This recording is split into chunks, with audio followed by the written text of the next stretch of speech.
In just a moment, X-1. But first, an important subject in these days of snow and blizzard is how to fight the common cold. And tomorrow, NBC's Weekday deals with this problem in a special feature by Dr. Leona Baumgartner, New York City Health Commissioner. Yes, it's NBC's Weekday to keep you up to date in every field, from health to housekeeping, from politics to pots and pans. And there's also the best variety entertainment on Weekday, tomorrow headed by Metropolitan Opera star Robert Merrill. Listen every Monday through Friday to NBC's Weekday. And now stay tuned for X-1. Countdown for blast-off. X-5, 4, 3, 2, X-1, fire.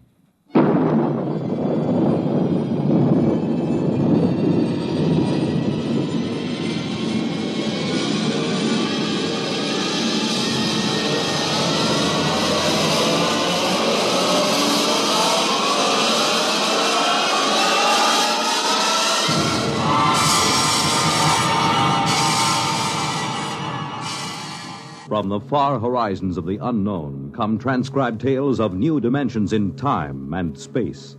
These are stories of the future, adventures in which you'll live in a million, could be years, on 1,000 maybe worlds. The National Broadcasting Company, in cooperation with Galaxy Science Fiction Magazine, presents X minus 1.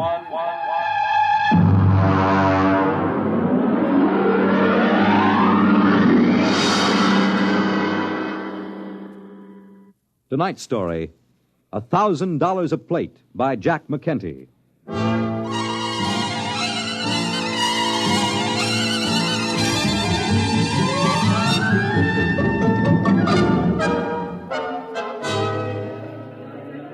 Ferry ship from Deimos Space Station carrying cargo and passengers from Earth now arriving in Blasting Pit 6. Radiation clearance and quarantine officers report to passenger conveyor. Mars Airways to New Chicago, Port Kelly, Marsport, Marsport Park, New Amityville, and Nova Massapequa take off in 15 minutes. All aboard. Excuse me, sir. Could you help me? Sure, buddy. What'll it be? Cards? Dice? A little shot of distilled huckleberry? No, I just wondered if you could direct me Brother, you came to the right man. I can direct you anywhere you want to go. That's what I'm here for. You just get off the ferry? Yes, I came on the Phobos Queen. Yeah. You know you can spot him in my business. All right, what'll it be now? Well, I want to know how I can get to the observatory. The what? The Mars Observatory. You know, the Astronomical Research Center. What do you want to go there for? I work there, or at least I will. No kidding. Mm-hmm. You're one of them double-dome stargazers, huh? Yes, I'm an astronomer. Yeah, I heard there was a lot of you guys out there under glass, but I don't get out of town much. I got to keep my hand in, you know. Are you sure you wouldn't like a little flutter before you settle down in your rut? No, I never play cards. Occasionally a little chess. Uh-huh. I don't know if they got any chess in any of the casinos, but if you want, I could arrange it. You know, play against the house, $5 apiece for the kitty, and a C-note for checkmate. No, thank you. Can you direct me to the observatory? Well, you'll have to get a sand hack. None of the regular buses go by there. They just hit the casinos on the strip. Hey, I'll tell you what. The next ferry won't clear for another half hour. I'll walk you over to the hack stand. Well, thank you. That's very kind of you, Mr. Just call me Pusher. It's on account of my occupation, you know. Oh, I see. I'm Enright C. Bensinger, Dr. Bensinger. Well, it's a pleasure, Doc. Right this way. Well, this isn't exactly what I expected. Your first trip to Mars, huh? Yes, it is. Well, you'll get used to it. Out this way. Adjust your gills. Gills? Sure. Well, what do you think you're going to breathe outside that door? There isn't enough oxygen on Mars to keep a mouse alive.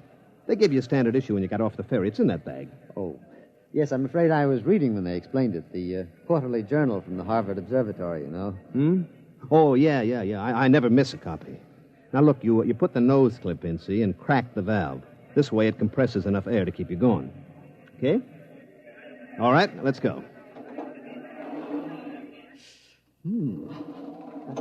Cold. Sure, it's cold. Sand hacks are right up the street there. Beautiful. All the colors in the sky. I am surprised, though, in an atmosphere this thin, the sunset shouldn't be as spectacular. That ain't the sunset, Chief. That's the new sign on top of the Canal Casino. Right there behind you, see? Fun. Fun. Fun. Yeah, but if you want a square shake with the dice, you go to Harry Harvey's place, the Red Sands Hotel. I suppose the seeing is excellent. You're telling me. You know, he's got a line of girls like you never see nowhere else. Oh, I'm afraid I meant astronomical seeing. With telescopes, you know. Hey, you got an idea there. Telescopes. What's that? Nothing. Fireworks. It's a Mardi Gras. Oh, what? Mardi Gras. You know, big party all over town. Parades, costumes, liquor, fireworks, gambling. You know, big celebration. Well, what's the occasion? An eclipse of the two moons. Oh, but that occurs very frequently. Oh, sure. You'd be surprised how much a Mardi Gras ups the take on the strip. Well, here are the sand hacks, and look, don't let them hackies charge you more than $15 for the trip. Just tell them you know me. Just tell them Pusher sent you.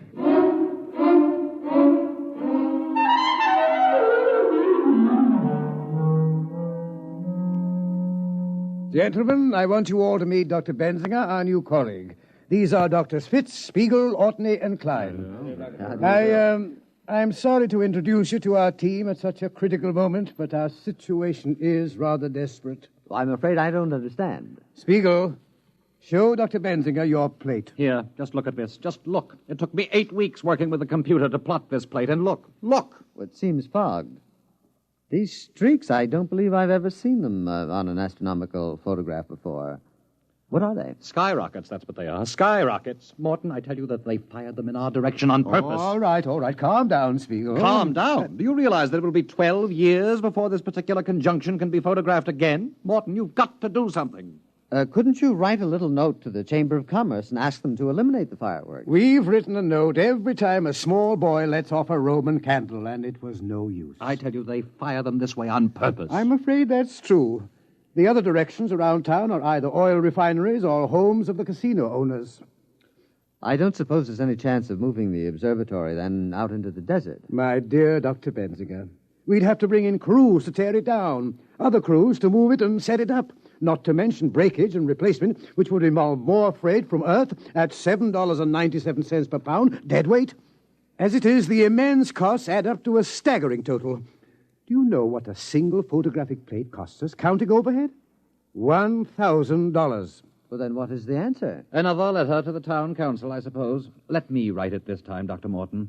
My grandmother used to have several rather picturesque phrases which I believe I could translate. No, Spiegel. Dignity, remember? We are an adjunct of Harvard University. Dr. Spiegel, I shall ask you and Dr. Benzinger to accompany me in person to the town council. Surely they cannot turn down a rational request in the interest of science.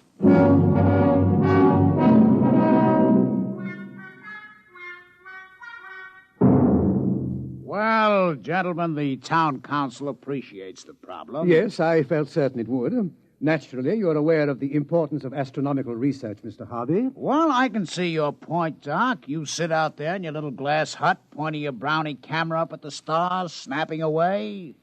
But you got to look at our point of view. Oh? Now you take my place. Harvey's Red Sands. I got a heavy investment. 14 crap tables, a half a dozen roulette wheels, and the rest of the overhead.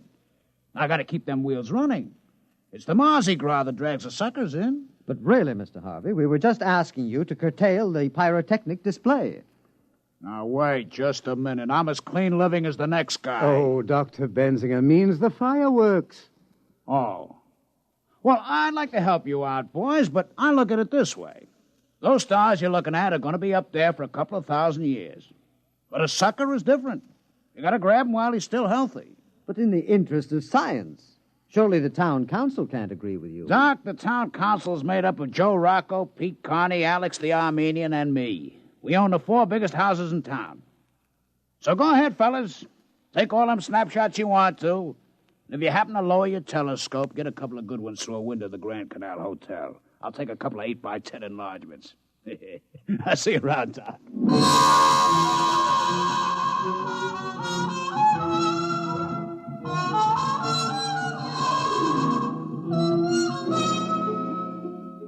Well, I'm afraid the town council was no help. They just remain insensible to reason. Well, I'm afraid the only thing those gentlemen understand is money. My dear Dr. Benzinger, the smallest bet allowed in Mr. Harvey's establishment is approximately the same as your monthly salary.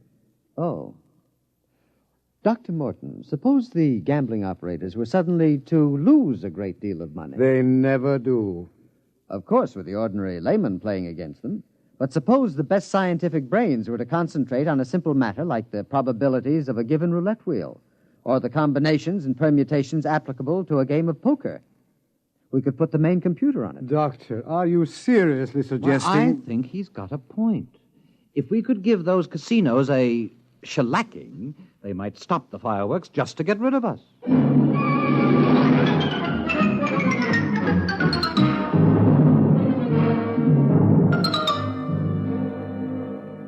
Now, let me get this straight, Doc. All you eggheads up there made up a kitty to get into a crap game? Well, that's right. I thought you might direct me to the largest establishment, Mr. Harvey's place, I believe. Now, look, Doc, come over here. No, over here in the corner. Now, look, I'm a pusher. See, my job is to take these tourists by the lapel and shove them in front of a dice table quick before they spend any of their letters foolishly on food and lodging. But these rubes, they come here expecting to get took. They don't miss it, you understand? It's all part of a good time. But you guys out there running your Harvard peekaboo racket, you're different. Now, what do you want to get mixed up in this for? You take your peanuts home and shove it in a piggy bank. Save up and buy yourself a new telescope or something. I appreciate your solicitude, Mr. Pusher, but I'm quite determined. Which way is Mr. Harvey's place? Well, if you've made up your mind, the bus leaves from right over there in about 15 minutes. Get a round-trip ticket, because Mr. Harvey don't want no suckers stuck without they got car fare away from his place. I shouldn't worry about that. Frankly, I expect to leave Mr. Harvey flat broke. I'll see you just before dawn.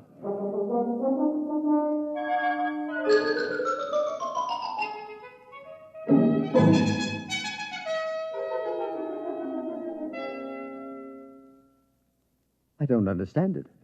I just don't understand it. But what happened? Luckily, a certain Mr. Pusher was generous enough to lend me $15 for a sand hack. Otherwise, I would have had to walk. Well, that was rather decent of him. Well, not exactly. He said he gets a percentage when he pulls in a ripe chump. You mean it's all gone? Every dollar. I just can't understand it. I kept careful notes. I followed the formula that was worked out by the computer. I calculated the odds by slide rule, carrying them to the 4th and 5th decimal place. I just can't understand it. Mr. Pusher said that I had a frigid digit. A what? A cold finger. I gather that's the opposite of a hot hand. But according to the games theory as outlined in the last International Congress of Theoretical Mathematics... Unfortunately, at the last Mathematical Congress, they weren't trying to make a 4 the hard way.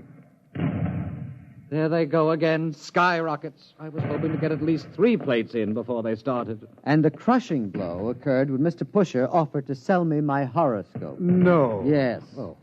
He said anyone was a fool to get into a dice game if the stars weren't right. Now, there's an example of what we're up against. Medieval superstition existing side by side with hydrozyme rockets and nuclear space drive. Shocking! I'm not so sure. Might be a good idea. Dr. Morton sent for the staff psychiatrist. Benzinger has scratched his reflector. No, gentlemen. Pusher was right. Every man who's going to gamble should have a horoscope. It's very important to know what the stars say. What are you talking about? And where on Mars is the place best equipped to tell you what the stars say? Oh, no. Dr. Benzinger. Gentlemen, I tell you, it may be a stroke of genius.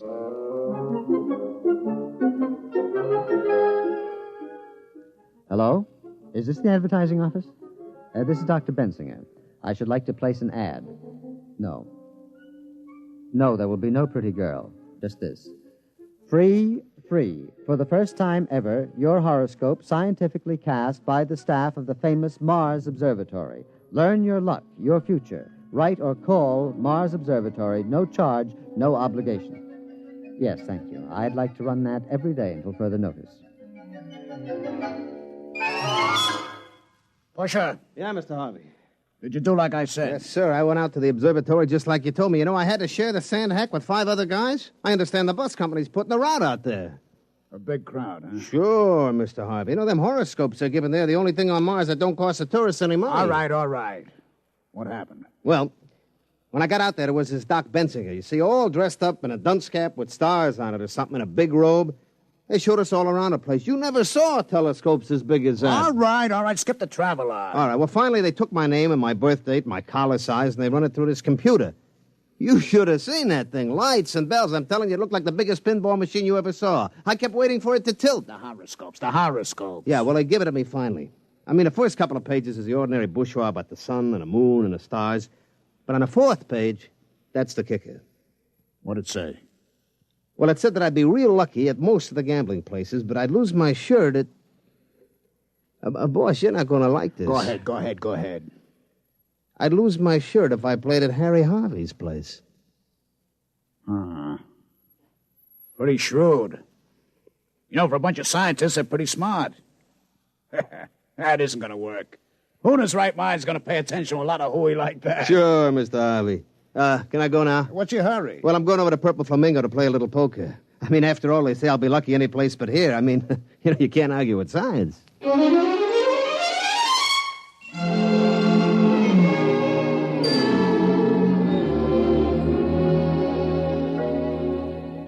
Gentlemen, I think we're on our way. I checked Mr. Harvey's establishment. You could shoot an elk in the gambling room. Empty, eh? There was nobody playing but an elderly masochist who likes to lose. Dr. Morton, we have a visitor. Bensinger, I have asked you please to take off that confounded astrologer's hat when you come into my office. It embarrasses me. Oh, I'm sorry. But, Doctor, allow me to present Mr. Harry Harvey. Hiya. How's business, Mr. Harvey? Yeah. Well, look, gentlemen, let's put our cards on the table. You put a hole in my pocket like I haven't had since I once ran into an honest police lieutenant in Cincinnati. I presume you've come about our horoscopes. Yeah. Let's shoot or get off the foul line. How much? I beg your pardon? How much will it take to lay off? Mr. Harvey, just a promise. What? You're on the town council, Mr. Harvey. Now, the next time the question of tourist entertainment is discussed, we want you to vote against any fireworks display. Well, sure, that's no problem, but look, I'm only one vote. Oh, don't worry, Mr. Harvey. Every one of the casino owners on the council will have his turn to be mentioned in the stars. Yeah? You going to knock us all one by one like a flight of ducks? Well, that's the general idea. I got to hand it to you. I got to take off my hat to you. Mr. Harvey, we're desperate. We cannot afford to let valuable and irreplaceable photographic plates be spoiled by fireworks. Okay, you win. But listen, here's $5. $500? But we couldn't take it, Mr. Harvey. I've already explained. It's not for me. I want you to take a full-page ad and do the purple flamingo in your next horoscope. I'd like to see Joe Rocco's face when he gets a load of it. All right, Mr. Harvey. We'd be glad to take him next. Oh, and one more thing before I go. Can I look through the telescope? I never looked through one before.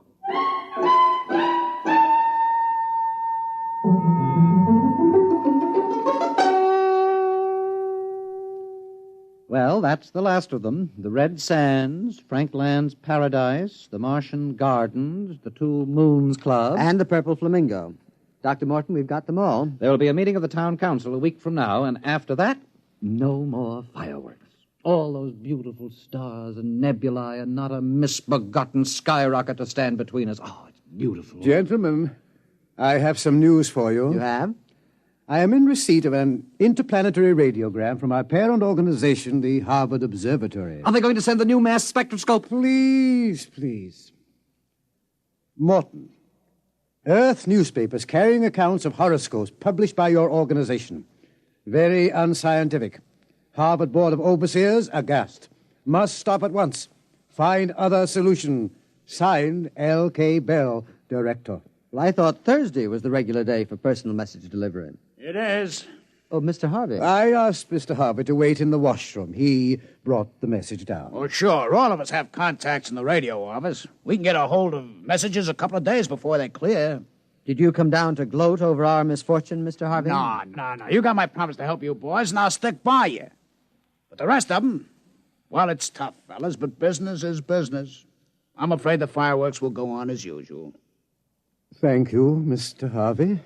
Look, what would happen if you brought all the boys out here, showed them around, and then you could offer to name a star after them or something? I'd sure like to be able to point in the sky and say, That's Harvey's star? Well, Mr. Harvey, I'm afraid any stars worth looking at with the naked eye already have names. Besides, Harvard Observatory wouldn't stand for this idea either. It would make as much sense to them as you naming a poker chip after me. But, Dr. Morton, we've got to think of something. We tried rigging up a photoelectric cell. It closes the shutter when a rocket goes up, but it cuts the exposure time too much. But if we can't get these plates, we may not be able to duplicate them for years. Why, right now, they're preparing the first trip to a newly discovered planet. And the work of the observatory is necessary to ensure the success of that trip. Now, surely your colleagues will realize that, Mr. Harvey. The future of the human race is at stake. Doc, the only race those jokers are interested in takes place at Tropical Park. Look out there. They're starting the fireworks. All of them heading this way again. No. It's nothing personal. It's just that if we point them any other way, they're likely to splash people. Or maybe set something on fire. You mean if the rockets misfired and get the tourists all wet, there would be trouble? Oh, sure. You couldn't have that. A guy with wet pants ain't going to stand around no crap table for hours. Mr. Harvey, do you really want to help us? Well, sure. I promised, didn't I? Dr. Spiegel, do you think the research library would have any material on pyrotechnics? Bensinger, what do you have in mind? Well, Dr. Morton, I was thinking of fighting fire with fireworks.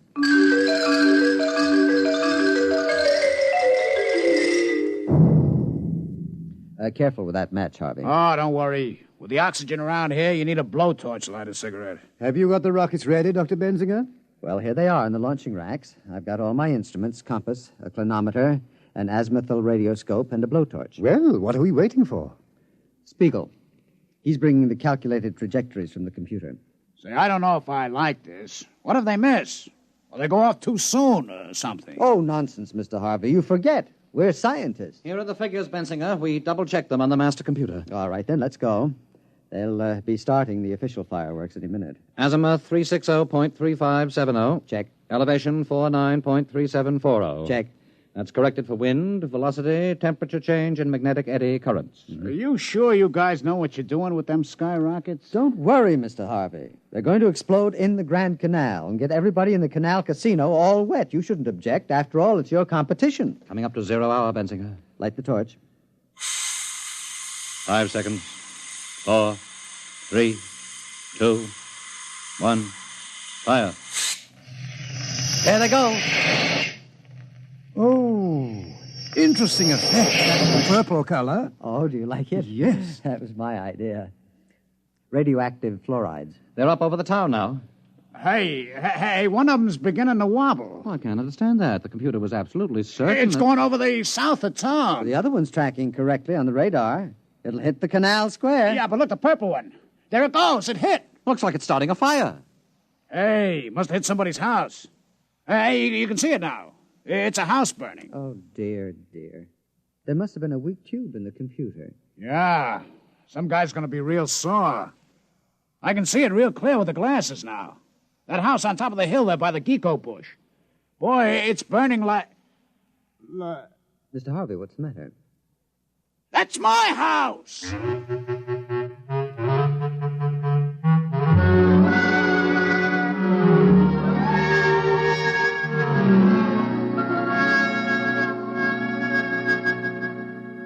Dr. Bensinger, I've called you in to read a letter that I've written to Mr. Harvey. Oh, do you know his address? I believe he's staying at his gambling establishment. His house was a total loss. Yes, well, yes. This has been a very difficult letter for me to write. I believe the letter is academic, Dr. Morton. Mr. Harvey is outside. Oh, he is? With two very large gentlemen with bulging pockets. Oh, dear. I don't know what to say. Well, Mr. Harvey, what a surprise. You two apes wait outside. Now, Dr. Morton, about those fireworks. I want you to know I believe in direct action. I don't like fiddling around. Well, of course not. Like the time I had some trouble with a bottom dealer from Luna City. I didn't fool around. I sent him back to the moon in a cargo rocket. With no air. How interesting. Now, about your problem. I assure you, we apologize. Apologize? That's great. I just remembered I left a few plates in a bar. I don't go away, Doctor. You're in on this, too. No, there wouldn't be room. Not for two of us. What are you talking about? Well, in a cargo rocket, especially without air. What? I'm trying to tell you. The council voted against fireworks. No, as a matter of fact, I have a very bad sinus, and no air would definitely... What? Oh, sure. We decided anything that could burn down an honest citizen's house was too dangerous. Very civic-minded, that council. But I don't understand. I kept my promise. I said I'd help you, and I did. Well, I'm terribly embarrassed. We were trying to get a collection among the staff to help you pay for your loss, but I'm afraid the total assets of the observatory wouldn't reconstruct your garage. Yeah. But we held a staff meeting, and we decided on a more permanent kind of remembrance. Mr. Harvey, on this photograph, you see this trail? This bright trail? Oh, one of them skyrockets again? I'm sorry, Doc. It won't happen again. No. This is no skyrocket. It's a comet. It will be quite bright for several months. And we've decided to call it Harvey's Comet. Harvey's Comet? Hey, that's real nice. Harvey's Comet. Hey, Doc, you put me on top of the world. Them boys at the Canal Casino boasting about their new sign. But me, I got a comet. Harvey's Comet. Why, every sucker on Mars will see it every night. It's the best advertisement since they wrote 7 down across the face of the moon. Well, I'm glad that you're pleased. Well, as a matter of fact, Doc, I kind of heard about it in advance of one of your boys. You named the comet after me? Okay. I brought something for you. Here. What is it? A poker chip from my place. Go ahead, read it. Harvey's Club. Dr. Morton's poker chip. 5,000. That's dollars, Doc. Don't spend it all in one place.